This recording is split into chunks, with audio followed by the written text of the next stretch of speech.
quarterfinal number 2 has begun. Nova Esports taking on the JungleBookSquad. Yeah, and we have a pause here, but I love that Lubu has execute there. And the Mina flicker, you guys will have to watch out for Y01's flicker Mina ultimates. That's something that is pretty a meta competition with top teams, because she would just ult in there and then pull everyone into her Dark Dominion. And then you have Liliana with the huge AoE damage. You have Zephyrs with a huge AoE stun. You have Kilgoth running in there. He does AoE, slashes back and forth. They can literally lead the whole enemy team if they play this correctly. So I'm super excited to see how this combo is going to play out on the side of Nova. Now, in line with the aggressive composition that Nova Esports has drafted, they've also decided to equip themselves with double punish. Talk to me a little bit about this double punish versus single punish play style that you're seeing from the differences of both of these teams. Yeah, with an assassin dive composition that they have there, you want to go with double punish because it allows you to basically steal jungle, pressure jungle, and invade a lot more. And that's exactly what Sepka is doing here. Let's see if he's able to get it here. No, he's going to back off because it's a 2v1. It's a really smart play by him. And looks like he's going to get caught out here, unfortunately. And he's going to give over first blood to the side of Jungle, and looking so good right now for the side of Oxy there, getting that kill. Finding himself caught up a little bit too deep, and what better way to push your team to the late game than securing the extra resources that those kills provide. A great effort by Oxy. And talk to me a little bit about this, Lindis. We didn't really highlight it as much in the draft phase. How is that Lindis going to be able to play in these team fights versus this deep dive potential of Nova Esports? Yeah, Lindis wants to fight from the bush. When she exits the bush, she has 2 auto attacks that come out, and she also has a speed boost. She also can set traps and slow people down. And that traps, they last for a good 2 minutes. You can set 2 traps at a time. Gives a lot of vision and avoids you getting ganked. And when she has that ability, she unlocks that ability, the moonlight ability on top there. Whenever she hits a 3rd attack, you see it proc on Mina there. It does extra damage when she procs that 3rd attack. And look at that decisive play. That nice 5-man rotation right to mid there, getting the kill onto the Mina. This is Mina's little weakness. She is not a big of a tank as like a Thane is or Lumber is. So she is more susceptible like Alice is to dive because she's a little squishier. So now looking that the aggressive maneuvering of Nova Esports is now being countered by a couple little kills to the side of JungleBookSquad. We are just at over 2 minutes. Obviously now you have Abyssal Dragon on the mark as well. What sort of rotations are Nova going to be looking for to potentially secure themselves some of these early dragons that we see a lot of these teams do? Almost on cue. Yeah, they have to keep this up. And look at it, Nova is taking, wow, they took the Spirit Sentinel and the Dragon. That is a huge play there, and that puts them in a nice, you know, it basically gives them a little more goals so they don't fall as behind. But that was such a smart objective play. They're not in the lead, and they're able to pull that off, which then it evens out or lessens their deficit a little more there. So really nice, smart play by Nova. A little bit of a counter jungle coming in JungleBookSquad on the safe side for Nova Esports. Nova, we've seen a lot of aggression for them, the ability to close out games throughout the first couple weeks of play here in the Valor series. But one of the biggest struggles Nova Esports has actually found is when they find themselves behind in the earlier stages, they aren't able to play from behind. So this is a real test of if they're able to play from behind. And we know the efficiency that they have when they're ahead, but it's these kind of holes they have to climb over that they haven't been as successful in the early stages. Yeah, and Mowgli will be key there. Mowgli, wow, look at that, using Lunar Champion to secure the kill there. And again, I love what these teams here. You know what Team New did that in Vexblade is when your jungler gets double buffs, the red Ambu, you want to force the fights. You want to go aggressive. You got to be really careful when you see your opponent getting double buff like that. Look at Sepka just going really ham on this star. Looks like he will probably be able to get it here. He secures it. That's a really good trade for him. Dodging the one ultimate, the business condition does not land. And Sepka, again, this is a guy we talked about as the player to watch, and he's just making play. Even when his team is behind, he's able to give his team an advantage to try to get back to the game. The cross-map pressure of an early tower, allowing minion to go a little bit deeper, definitely helps the teams when they are behind. But despite the fact the first tower does go into the favor of the East, he's still about a 700 gold. Crane's going to get himself caught up. He's going to try to get himself away. Is it going to be enough? Oxy, Mowgli, as well as Madeline are there. Crane, unfortunately, will find himself off in a little bit. Ooh. Actually, just to stay in that, going to use ultimate out. Going to try to bubble just delay as much as possible here. I don't think L'Oreal's going to get the go on him. And what better way to get a kill over to your carry? A difficulty that a lot of teams face is pump too many resources into one member on the team, and it turns into a high reward situation. But of the 4 kills have been divided into 3 separate heroes, 3 separate players for JungleBookSquad, which definitely allows them to scale up better as a unit as opposed to one single player. Yeah, what's tough for Noah is they're playing against an AC comp that they needed to shut down in the early game. You can see, again, JungleBook just plays so smart. Their macro strategy strategy, and it's gotta be Moby's mastermind here, because he's known for his max strategy, other MOBAs that he's played as a professional. But again, Oxy being aggressive when they take the blue and red buff there. And look at the combo and damage from Leon there. Once she gets through late game, they gotta watch her because she uppoked the entire enemy team. And look at this collapse here onto the side of the dragon side of the lane. However, not able to secure the kill unfortunately on the Roma.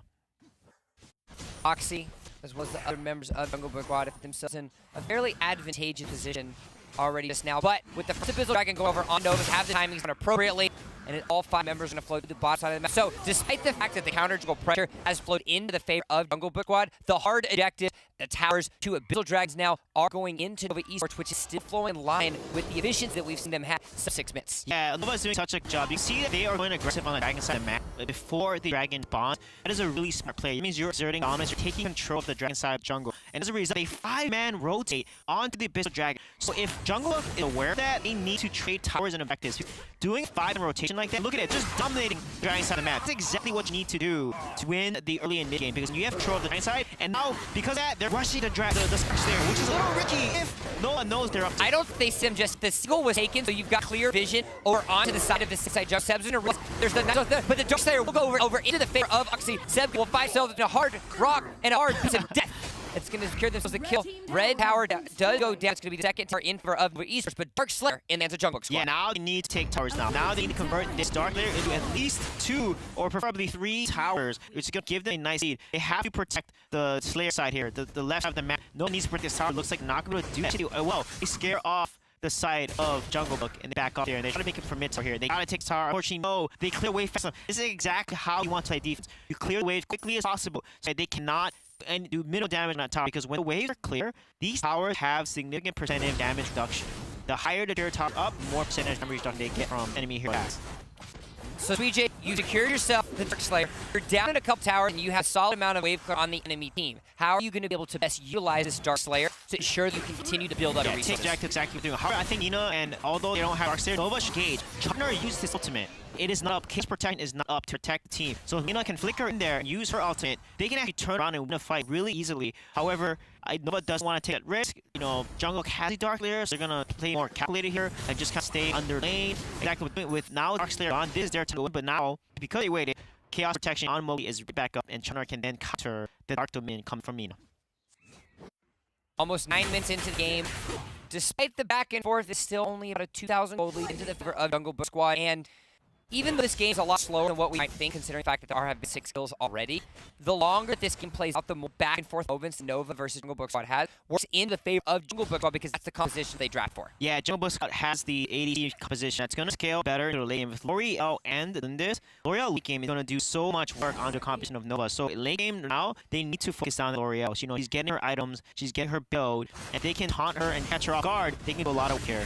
As now we're going to find ourselves another fight on the top side of the map. Look at the backlane dive that said is providing for his team. The lifesteal is immeasurable, as 4 members aren't to be able to take him down. However, 5 Flesh will end up falling. Galubu going down to the other members of JungleBookSquad, and that's going to create just enough of an opportunity for them to put into the mid lane. Tier 1 mid lane turf down, favorite JungleBook. So King played that fight so well. The timing of his endure was just perfect. They let the Ibex overengage, overextend. His entire team focused on it. He was protected on endure, and you can see the amount of escapability that Laura had when she's under ultimate. They tried to get onto her. You know, Lubu and Crayon, they wasted their ability, and they could not CC her because of that beautiful endure timing. As a result, Laura escaped that fight and did a lot of AoE damage, and they had to back off. And as a result, the fight turned in the favor of JungleBook. Abyssal Dragon, number 4 of the game, is now going to get split 2 for 2.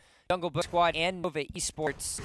Now, this is where we're going to get to see the true first test of Nova Esports and their ability to play from behind. Despite the fact they have had to face the juggernauts of Team Noob and Fourth Dream, comeback mechanics have not been stellar over the course of the last 2 weeks. And so being down now almost 5,000 gold to JungleBookSquad, down this amount of gold, despite only being 1 tower behind, what are some of these glimmers of hope that Nova can look for? Yeah, they gotta bait up the Chogger ultimate. They have to catch someone up and bait up that ultimate and then leverage. Mina is not doing much in this fight. She's not been using her ultimate to really make some plays here, and they have to leverage that. Once Chogger uses ultimate, they have to take advantage of that, because that's a big counter to Nina's Dominion. And if you can basically make a play happen and allow Mowgli to not use Chaos Protection to protect the team, and Nova has a real chance of winning some team fights. But it's going to be really tough, because honestly, JungleBook is just playing so safe right now. Mowgli is playing very calculated, and he's not overly extending his Chogner that he did last week. That's difficulty that a lot of teams have been facing in the Valor series for both Europe and North America is find themselves lead, find themselves ahead, and then push. They don't have any level of patience. But the patience that you see coming out of JungleBookSquad, not only are they trying to manage the wave appropriately to get the crash on the other side of the turret, but they're allowing to split put power with the strength that Madeline. Yeah, what did you saw Crayon did? He actually split wave at the top and didn't even let wave reach the tower. They need to do that. They failed to do that here with this top tower, so they can't protect tier 2 top tower.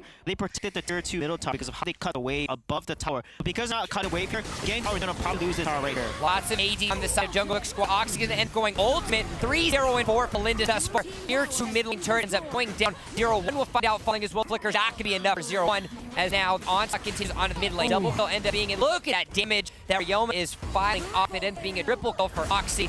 And just like that, JungleBookSquad, what looked like a slight lead, now has pushed himself to a tremendous advantage. Yeah, what they need to do is they need to distract and take care of the list. Like, I mean, this is going to be really hard to execute, but in this is being touched. Mina needs to flare to the back line and like CC the Linda stuff and force the Tognar to waste his class protection to try to send this and allow Kilgroth and the enemy team to just focus the front line. And once the Chicken protect down, you can use Dark to win. Like this Mina has to do something in the fights because without Mina doing much and just getting poked down like this, and Sepka just going in and getting focused, that's not how you want to play Kilgroth. Kilgroth goes in, he cannot get out. So you want everyone to go in with him. Kilgroth, Lubu has so much life to you, they have so much sustain. They want to get in together, get knocked, get AoE damage, so that can potentially turn this side around. But so far, they're not able to do that. And if you look at items there, the team has some armor, but not that much armor actually. So the side of Nova, they still have a chance to come back, but Mina needs to do work in these fights, and that's their chance to really crack. Darkslayer is getting demolished quite quickly by JungleBookSquad. You have some sort of rebuttal potential. Remember, to punish on the side of Nova. JungleBookSquad is not going to let that happen. Skull King is Bob and weak inside of Oddeye. However, the Darkslayer, though, will go down in the favor of Nova. They're going to try to get themselves a little bit of comeback, but Madeline and the rest of the team, Oxy, surviving with 1 pixel of health left. 4 members are down. Craig is the only one left alive. He's going to dip, dodge, duck, and get a hell out of dodge. But it doesn't matter because... might be the game here. 30-second respawn timer, and it's 4 people. The whole team is up. There's the lack of focus from Nova here is really causing them to lose these fights. They needed to focus on whoever Kilgroth's on. Sipka was doing so much damage on backline, and because they were not coordinated, Jungle take the win decisively. And so, just like that, JungleBookSquad secures themselves a game.